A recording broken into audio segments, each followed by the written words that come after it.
Good morning from Yarro Moto. If you're new here, my name is Paul, and today's video is an update, an overdue update on my new 2026 Ducati Multistrada V2S. As I've been away on a tour, there's been a small issue which I'll tell you more about in a while. Just heading to a video spot, and I'll slice in a few clips from my recent trip to the French and Swiss Alps, notably the Route Napoleon, and hopefully you can get an idea of how it sounds and behaves. So I'll catch up with you in a minute. Roll the credits.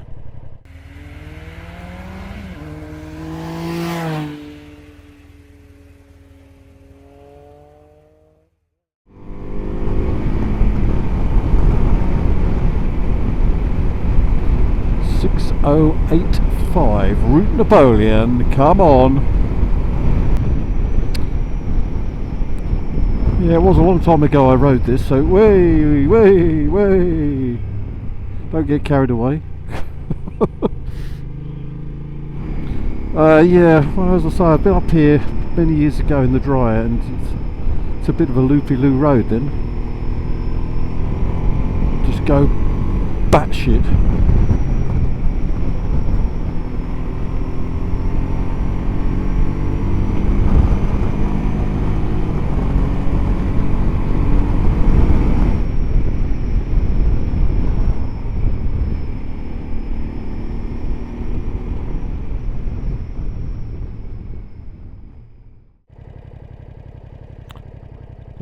Now it's warm, I'll just give you a quick, we're in the middle of nowhere, let's give it a quick rev so you can hear what it sounds like.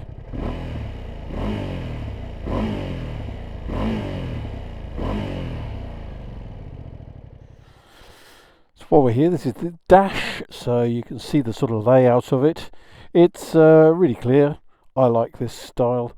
You can change the actual display style here for other.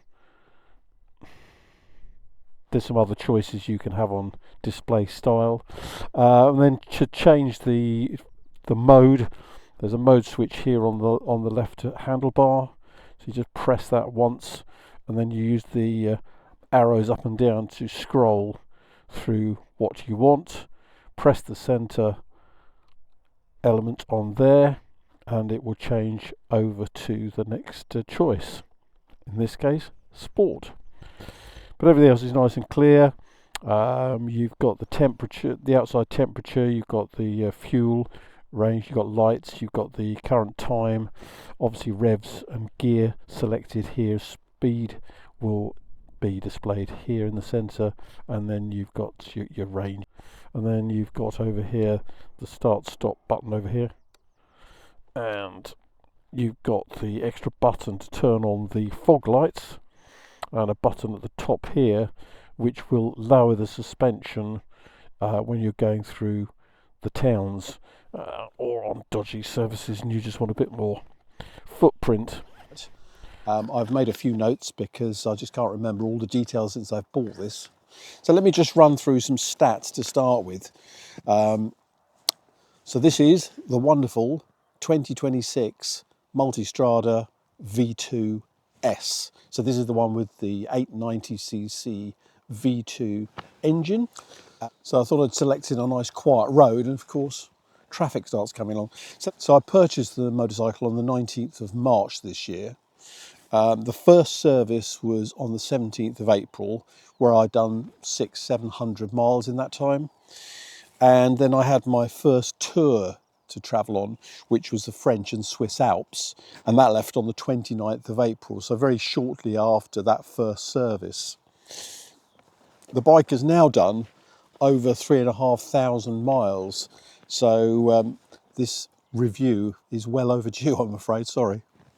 So the weight of the bike, it's about 20 to 25 kilos lighter than my previous Triumph 1200 GT Pro, so it's a lot easier to handle, especially when you're pushing it around at slow speed.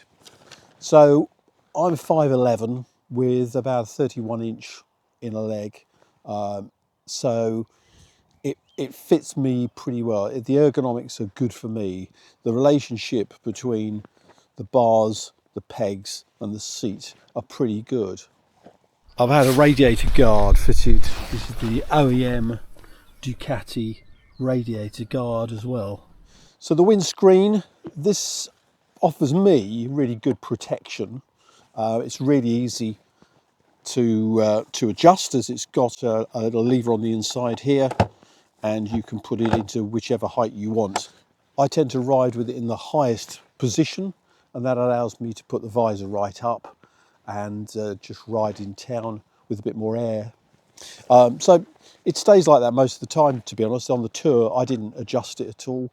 It's great for motorway for me. There's very little buffeting off it for me. I know it's a very personal thing, isn't it? The seat is not as comfortable as I had expected, really. The Triumph seat was heated, which this one is not, and you can't at the moment get a heated seat.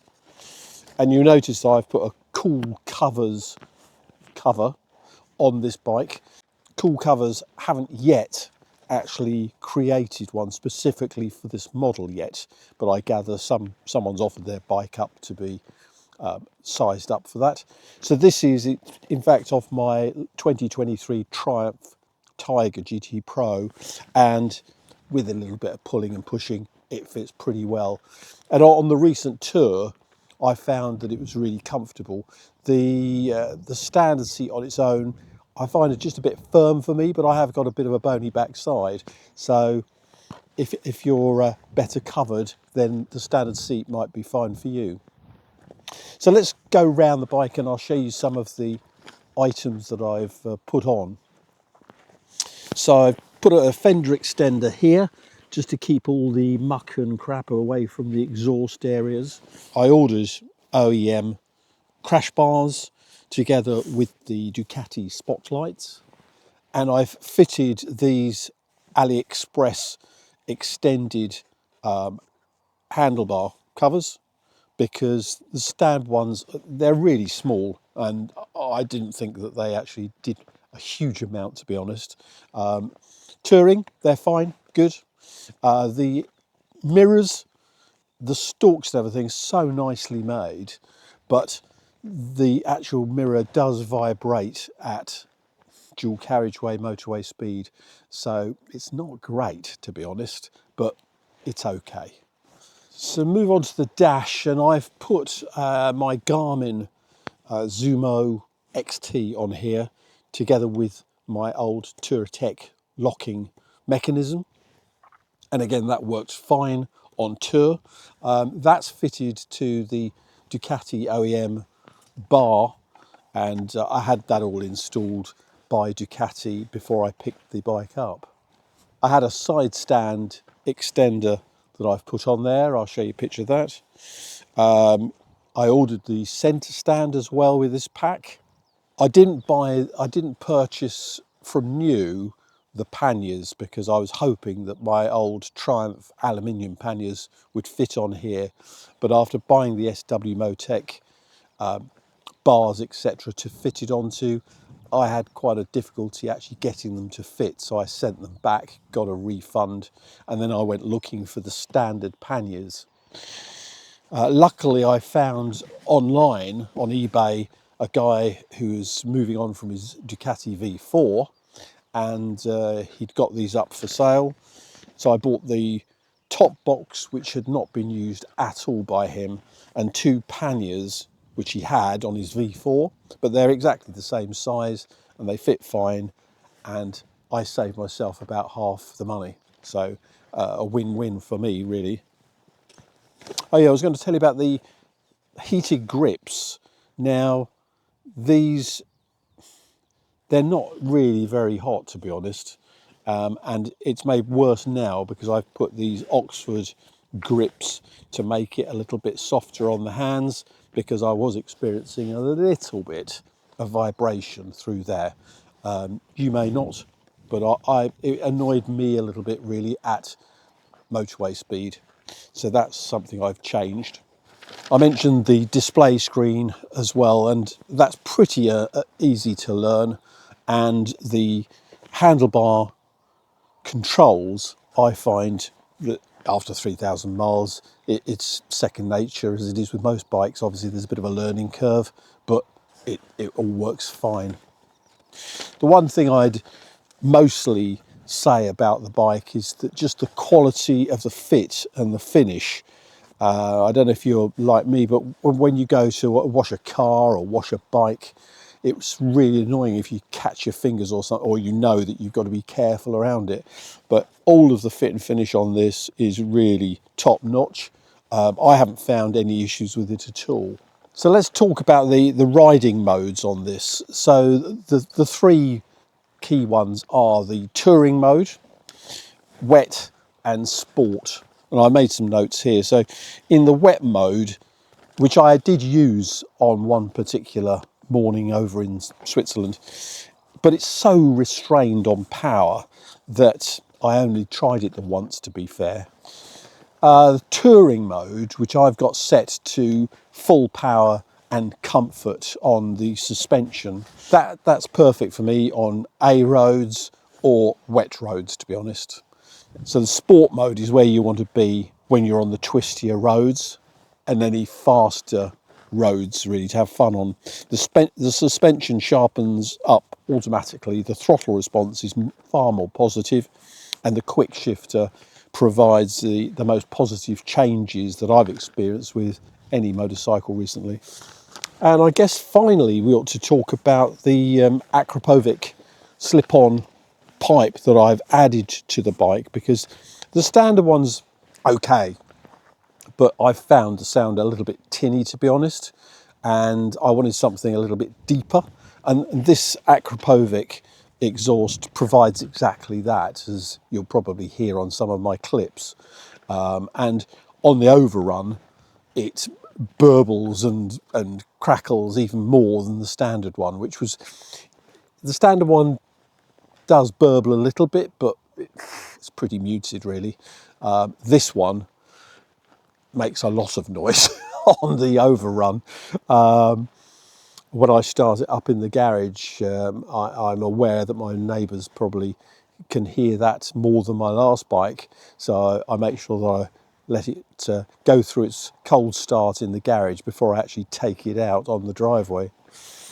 This weather seems to be changing a bit. We've got clouds, sunshine, darkness, so I'm sorry if it keeps changing in the background there. The last thing I wanted to really sort of talk about was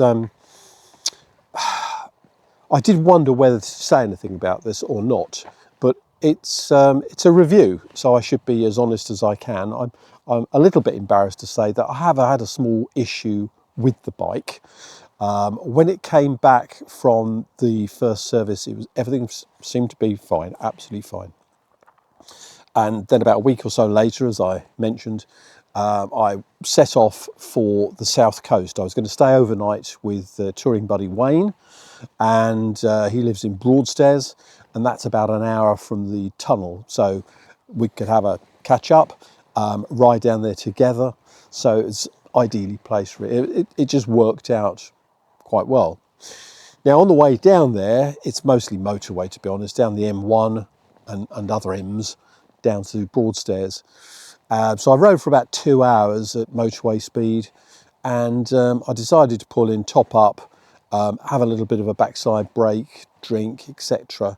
And when I came back to the bike, and I'll slip in a picture here of what I saw, below the front, underneath this casing, there was a little sort of dribble of oil. Well, it looked like oil. Well, it was oil. And I thought, that doesn't look good, does it? So I checked the actual oil level, which appeared to be okay, but it was definitely oil coming out. So anyway, I decided to proceed down to Wayne's home and see how it looked there. And of course, as soon as I turned up there, turned it off after an hour's run or so, it started dribbling again. It doesn't take many drops of oil on the floor to actually make quite a scene. So again, we checked the oil, looked fine. After After a minute or so it stopped, which I guess was down to the sort of internal pressure of the engine. So anyway, I decided to just carry on. So the next morning we went to the tunnel and off down through France as we're heading to the French and the Swiss Alps. And it was doing this at every sort of stop for drink or fuel, etc. Luckily I had taken the appropriate oil with me just in case, because I didn't know whether this type of machine actually uses much oil. So I had the facility to top it up if I needed to, but at the moment it was looking okay. But on the next day I decided I'd contact Ducati and just at my Ducati Coventry, where I bought the bike from, and sent them a picture of the puddle, the dribble, and they said, well, you know, all you could do is really monitor it. If you get a chance, take the cowl off the bottom there and see if you can see where it's coming from, and we'll take it from there. So that evening when we got to the hotel, I whipped all of that casing off there. Couldn't see a darn thing. The actual underside of this black casing here was completely dry, just a bit of dirt in there, etc. And I couldn't see where the heck it was coming from, but it was clearly dribbling from somewhere. And I did wonder if it's coming out the overflow or whether it was just working its way down the side of the overflow pipe, if you know what I'm talking about. So anyway, that's how it went on. And unfortunately, the bike got a little bit of a name for itself amongst the other friends we were touring with as the Exxon Valdez. If you don't know what that is, Google it. And I carried on working on that principle. I'm on the way on a tour. What am I going to do? Send it back? I mean, it's not catastrophic, but it's clearly leaking from somewhere. So the tour went okay. I topped it up. After about 10 days, it had dribbled about 0.5, 0.6 of a litre. So, of course, when I got back, I was straight on to Ducati Coventry, and they booked it in. And I'm pleased to say that this week it's been fixed. After a bit of investigative work about a week ago, we discovered that there was a very, very, very minute break hole, whatever you want to call it, in the actual sealant of the engine casing. So I'll put a picture up on the screen to show you where it is, but it's basically underneath here where this casing screws onto the side of the engine, and at factory level it hadn't been completely done. It's only a minor thing, just a minor little bit where it's coming through. The service manager said he's only seen one other case at his premises where the actual sealant hadn't been put on to 100% satisfaction at the factory, and that appeared to be what was happening here with my bike as well. So the bike got booked in about a week later, and I had to take this casing off, reseal it, let it dry, test it. So I left it with them 24 hours, and it's been fine ever since. Fingers crossed. And they've obviously had to change the oil I said change the oil and change the filter while you're at it, because I've got another tour coming up in September, and I guess it's probably not actually going to be ready for another it's not going to be ready for another official service, I guess, until next year. So change the oil, change the filter. So they've done all that work, fixed it, and I haven't been charged anything extra for the oil, though they've, I guess, put it all on the warranty cost to Ducati. I don't want this to be a big thing, because it's not a big thing. It's a minor inconvenience. That's all it is. I love the bike. If you're after something a little bit smaller, around the sort of 900 cc's, something that's not too heavy to move around, I think that you should test ride one of these. They're not cheap. They're probably one of the more expensive bikes in that category. But having tried one or two of the options that I particularly liked, and let's face it, looks come into you'll purchase at some point. It's not just about the money. And I find this one of the most attractive bikes in this segment. So that's my review on it, really. I'm not going to go through all the facts and figures and stats and torque and power, because you've probably seen a myriad of videos on this bike if you're potentially interested in it. So this is just an owner's view. I do a few videos, obviously, but I'm not a journalist, I'm not a specialist, I'm not a road tester. But that's what I think of the bike. Really happy with it. Oh, I didn't mention the Pirelli Scorpion Trail 2s come standard on this. And I've used them before on the Triumph several times. And I think they're a great tyre. I've never had an issue with them. And these looked after me on the recent trip as well. Unfortunately, the Swiss passes were mostly closed when we got down there. But anyway, that's another story. If you read my Facebook and Insta stories, then you'll know what went on there. That's the video of the bike. I hope you like that. As I say, put your comments down below, and if there's anything you'd like to ask me, I'll deal with it in the next video, and I will continue to enjoy the bike.